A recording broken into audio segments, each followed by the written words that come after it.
contractors are among those who have been taken hostage. They've also suffered terribly, injuries and loss of life, the most horrific of which occurred on April 13th of this year, Madam President, when the bodies of 4 contractors were burned, mutilated, and hung from a bridge in Iraq. Should we step up and try and do something about that problem? We will have to have very vigorous opposition to this amendment as it is presently drawn. The Blackwater strategy worked very, very well. They went to Washington, they stopped any investigations from taking place, and at the end of the day, as a result of their action, they were able to protect their business. They went out and they retained former high-ranking government officials. Cofer Black, who was a high-ranking official at the Central Intelligence Agency, Joseph Schmidt, who was the Inspector General at the Pentagon. And undoubtedly, when you go out and you retain high-ranking officials like that, they certainly are helpful in attracting new business, pursuing new business, and getting new contracts. Within a year after the Fallujah incident, they had received over $200 million in new government contracts. People in Washington who leave government and go to work in lucrative jobs for defense industry, they have connections. They have influence.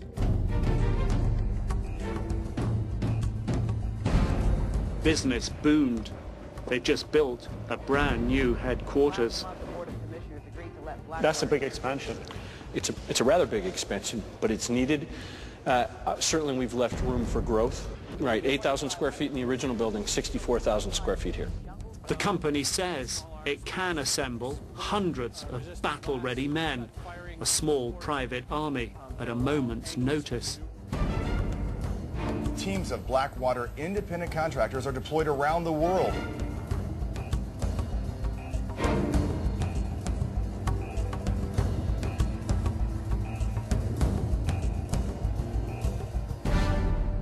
Instead of mourning my son's death and the other 3 men, they go and they profiteer off of it.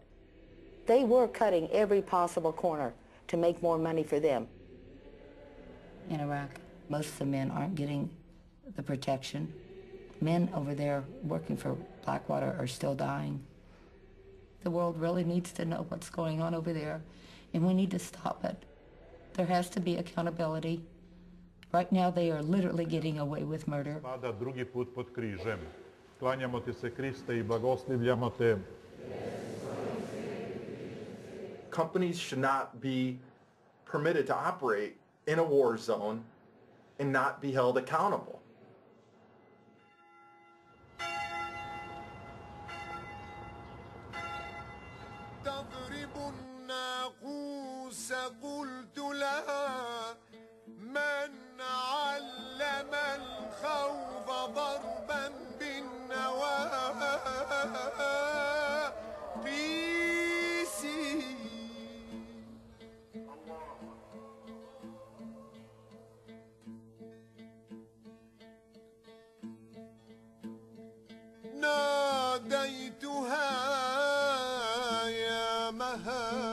I was reading the Bible in Greek and Hebrew and studying those languages, and Hebrew sort of led naturally into Arabic. I was also interested in student loan repayment. I owed, upwards of $40,000 in student loans, which the Army promised to repay. The option available to me was to get a secret clearance and become an interrogator. And I agreed that this was pre-9/11.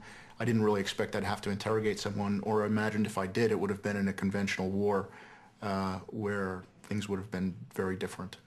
I found out in April of 2003 by a phone call. He said, well, the good news is, congratulations, you've been selected for promotion to Brigadier General. I said, well, that's good news. What could possibly be the bad news? And he said, well, the bad news is your unit, you'll be commanding, assisting the prisons experts with the restoration of prisons for all of Iraq. And they're already deployed. And I said, well, can I go? And there was just a second of silence on the other end of the telephone, and he said, you want to go? I received a telephone call from a Mr. Saleh. He said, can you help me? He said, the Americans took my money, and they hurt me very bad. And I just came from Abu Ghraib. He told me of one incident where he was stripped nude, and they tied a rope to his penis with 7 or 8 other men, and then they would These were American personnel, he's telling me, and they would push one man and all of them would fall, and they'd be joking and laughing and mocking him. I would ask him, who was doing this to you, Mr. Saleh? And he would say, well, there were two types of people. One was dressed some type of military personnel wearing the army.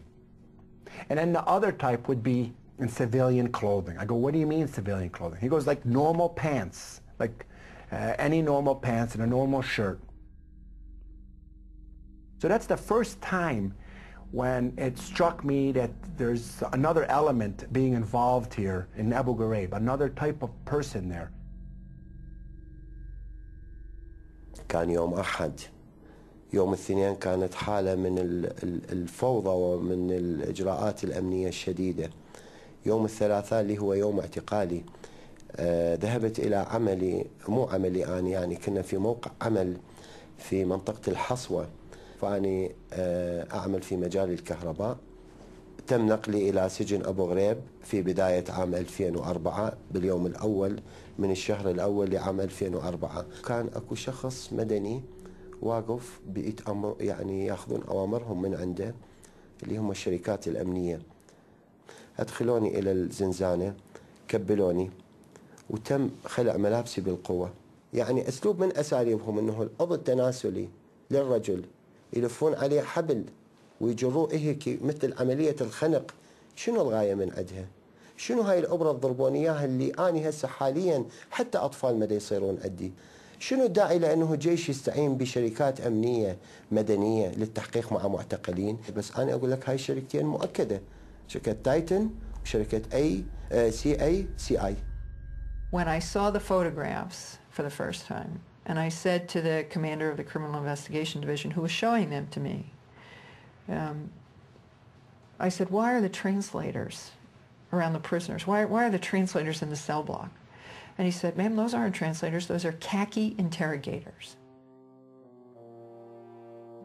Khaki was hired by the Department of Interior out of a little town in Arizona called Sierra Vista, and they were hired to do database work. And that contract, which was sort of a blanket contract that allowed them to do a whole bunch of different things, was used to do interrogation in Abu Ghraib. So what ostensibly was a contract to do clerical work or IT work turned out to be getting information not from a computer but from human beings in a notorious prison in Iraq. At the time of the scandals in the spring of 2004, roughly 50% of the interrogators were private contractors. This amendment, Madam President, attempts to address what I believe is a very legitimate and serious concern that have come to light in recent days with respect to the use of, or misuse of, contractors in the treatment of detainees in Iraq. Quite simply, Madam President, this amendment would prohibit the use of contractors in interrogations of prisoners and in offensive military operations. It just seems to me abundantly clear that we cannot hire private contractors to perform a function as inherently governmental, inherently sensitive, indeed inherently explosive, and for which there must be accountability, as is the interrogation of prisoners. Corporations exist to make a profit, and when they're hired to do jobs, whether it's the provision of water or the interrogation of prisoners, their job is to get as much work as possible, make as much profit as possible.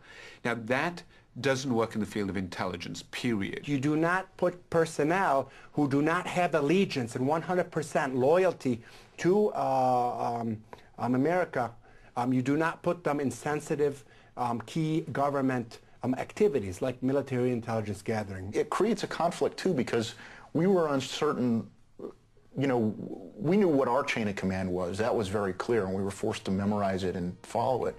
But what's the khaki chain of command?